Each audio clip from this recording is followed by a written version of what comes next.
What's this platform for? It's a lift that academia personnel use to access higher floors. Are we gonna take it then? The Grand Sage's office is up there somewhere. No, not right now. We can't guarantee that we won't run into the Great Sage.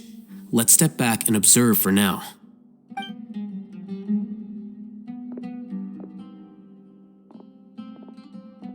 You think the Grand Sage will exit from there?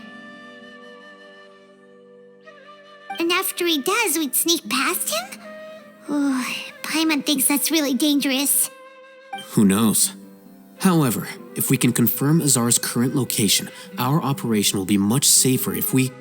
Allow me to offer you a hint. If you wish to know his location, look behind you. You're... What's Grand Sage Azar doing here?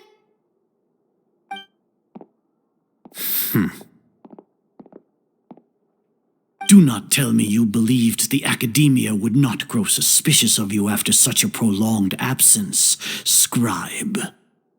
An eyewitness had informed me of your whereabouts, so I came to personally welcome you. Great Sage, I didn't expect you to care so much about me. I'm truly flattered.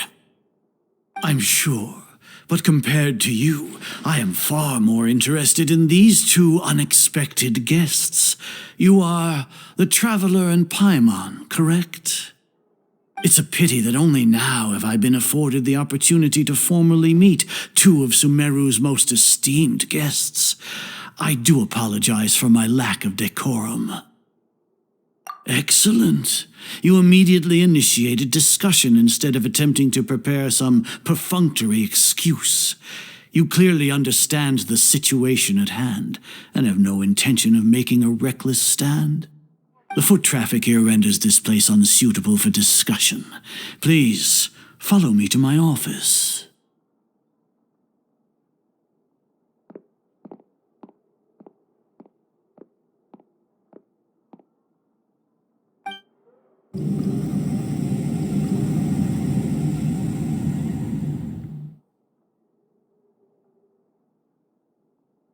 This place is crawling with guards.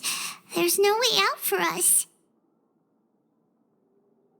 All right then, Traveler. What did you wish to discuss with me? Today is Niagarbaha Day, so I still have many responsibilities to attend to.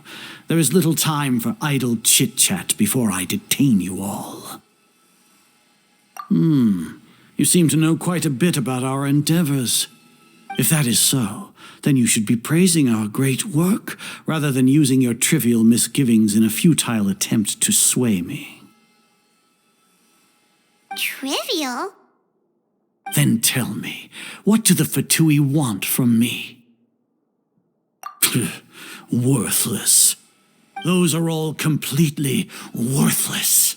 Benefits, divine power. These materialistic words do nothing but debase our great work. Creating a god.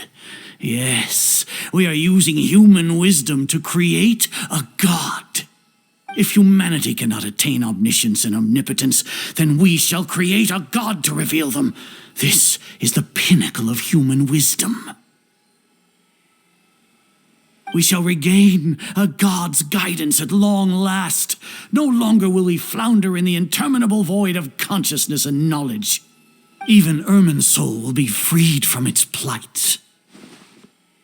For our nation of scholars, this is the ultimate aspiration. No cost is too great to realize it. You will never understand the rapture of having a god be born within your very hands. With your degree of knowledge, you cannot even comprehend such an emotion. Gods exist on a plane that far eclipses humanity's. Lesser Lord Kusanali, what can she even do? Care for the people, fend off sandstorms, fabricate silly fairy tales. These are but child's play for the Academia. Does that make us equal to the gods? We are a people favored by Greater Lord Rukkhadevata. Though I may have personally not seen it, our forefathers bore witness to true wisdom. The ascension of the Lesser Lord has brought nothing but bewilderment to the scholars. They all ask, is that truly what true wisdom is supposed to look like? With that in mind, it is better to keep her isolated in the sanctuary of Surasthana, so our academy will not become embroiled in turmoil. What a pathetic justification! Do you really think that only the super smart or powerful should be able to call themselves gods? As per your judgment, Grand Sage, they are indeed dangerous individuals. Not only are they acting against the academia, but their ideologies have the potential to lead scholars astray. Looks like there really was merit in my assignment. Oh, Hatham? Are you talking about us? Anyway, I've brought them to the academia as ordered, but it took some time and trouble. Oh, that reminds me. Here's the investigation report you had requested. It's a summary of my time spent with the Traveler, an array of information about her ready for your perusal. Oh, Hatham! So you're still on the academia side! We finally started to trust you!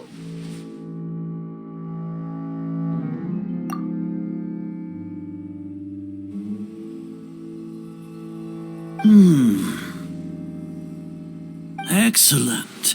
Detailed contents with no errors. I would expect nothing less than an immaculate report from the scribe. As it is Niagarbaha Day, I'll enter the information on you into the Akasha. Surely you know what that means. We'll be monitored, just like Sino. With the Akasha's calculation prowess, all of your actions will be predicted with an accuracy of at least 98%. Furthermore, your data will be updated in real time whenever new information presents itself. To put it into words you can understand, wherever you go, you will be walking under an invisible leash. This is Sumeru's greatest penalty for dishonest persons. Are you not familiar with the concept that great responsibility begets an equally great suspicion? In any case, you are Sumeru's most concerning external variable. Locking you down will greatly decrease the chance of any undesirable outcomes coming to pass. You're despicable! Despicable? Perhaps from your perspective, but I suppose you had mentally prepared yourselves for this, no? Your ploy was to sacrifice the Traveler here, was it not? Lord Azar, I know what you're trying to say, but I've been following your plan this entire time. Why are you doubting me at this juncture? Must I delineate your entire plan?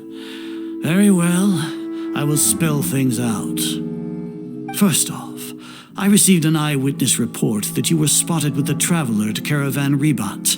However, you immediately departed for the desert and escaped surveillance range. Judging by the time, you all likely encountered the truant General Mahamatra in the desert. Am I correct? Maybe Paimon shouldn't have mentioned Sino just now. The Academia had not received correspondence from its scribe for a prolonged time. You were also in the company of the Traveler, a close associate of Lesser Lord Kusanali and General Mahamatra Sino, who had defected from the Academia. With their instigation, what was the probability that you would betray the Academia? Rationally speaking, 50%? 70%? What do you think? Regardless, that's only a guess. The facts are that I've brought the Traveler right before you, and I gave you my report. Indeed, your boldness deserves praise. To think that despite status as an outlander, the Traveler is still willing to sacrifice for the sake of your plan. If I'm correct, you have a contingency plan to save Lesser Lord Kusanali and ruin our great work. Sneak into the Academia on Niagarbaha Day, using Alhaitham's status as the scribe, for there is a good chance that an opportunity to save the Lesser Lord will arise. Should your intentions be discovered, Alhaitham will turn traitor and sacrifice the traveler, thus proving his innocence. He can then stay inside the Academia and continue searching for a way to proceed forward.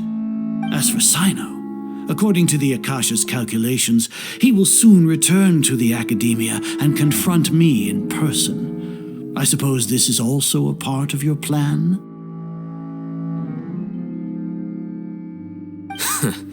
You'll see me as a traitor regardless of what I say, no? Even if you impugn me, it would have little effect on you all. You misunderstand. Losing our scribe would irreparably damage the Academia's regular operations and the development of Sumeru's future academic systems. However, under the current circumstances, even that is trivial compared to what we stand to gain from our great work.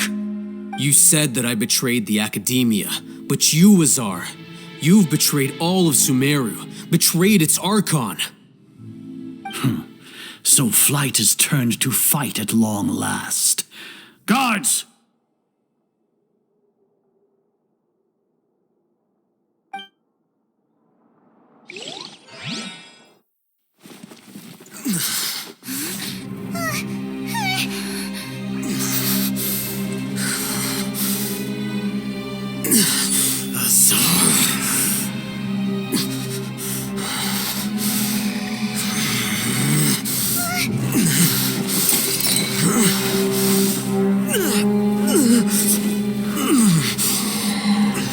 Well, what do we have here? So you stole that divine knowledge capsule? Traitor! You traitor! Even the most rational scholar will yearn for the power of a god in a moment of desperation. Aren't you doing the exact same thing as me, Alhaitham? Unfortunately for you, no god will lend you their power. Azar!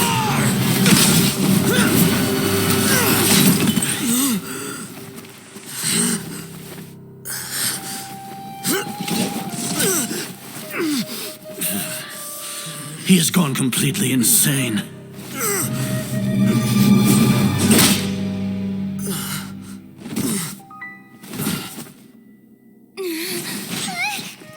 Take him to the Matra and exile him to Aru village. Then find someone to take these two to the confinement room. I'll deal with them later. Grand Sage, we've finished all required preparations for Niagarbaha Day. We may begin to enter the capsules now. Excellent. You may begin.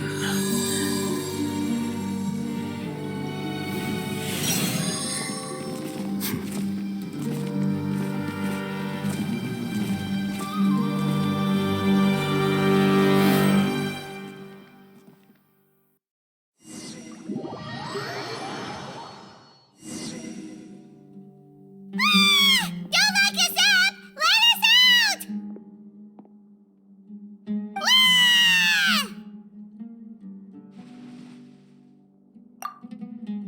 Oh, yeah. Paimon got a bit carried away there. How was Paimon acting just now? Great, huh? Everything's going according to plan so far. We made it into confinement, and Alhaitham's probably done with his part too. We even managed to trick Grand Sage Azar. Alhaitham sure knows how to cook up a plan. What are we doing next? Paimon has trouble remembering things when she's worked up. Right. Paimon thinks it went something like this. Apart from that, we still have yet another goal in the first stage of our operation, which is to send the Traveler to the confinement room. What? Why do we want to get her locked up on purpose? She's always been the person the sages are most afraid of, as well as the greatest obstacle to the successful implementation of their plan. They are very aware of the risk she poses to them. Once the Traveler is imprisoned, the sages will likely think that everything is under control. And with their guard down, the next phase of our plan will have a much higher chance of success. I can already see the pompous looks on their faces. Oh, that's a super tricky plan. But Paimon still thinks it's not really worth it. That isn't the only reason, of course. She has a more important task once she's in confinement. According to the Academia scholars in Ramon's custody, Lesser Lord Kusanali has sealed off her consciousness in the Akasha ever since she was captured by the Doctor. That way, they can't pry any more information from her. Even if we break into the sanctuary of Surasthana, it will take time to awaken Lesser Lord Kusanali's consciousness. We need to do that in advance. So our job is to wake up Nahida! Okay, totally worth getting thrown and jailed for. The confinement room is inside the Academia, close to the sanctuary of Surasthana. It's a completely enclosed space, and you won't be receiving any visitors. I'll work with Ramon's scholars to make some modifications to your Akasha terminal. Once you're in, get as close as you can to Lesser Lord Kusanali and try to connect to her consciousness. However, as for whether she'll actually wake up, that will depend on our luck. Oh,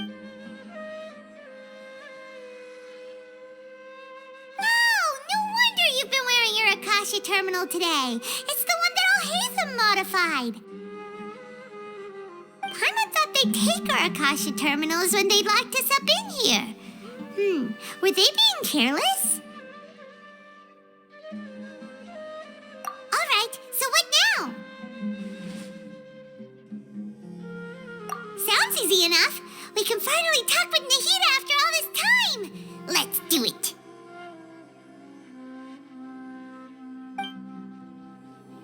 There's a light flashing on your Akasha terminal. It's almost like...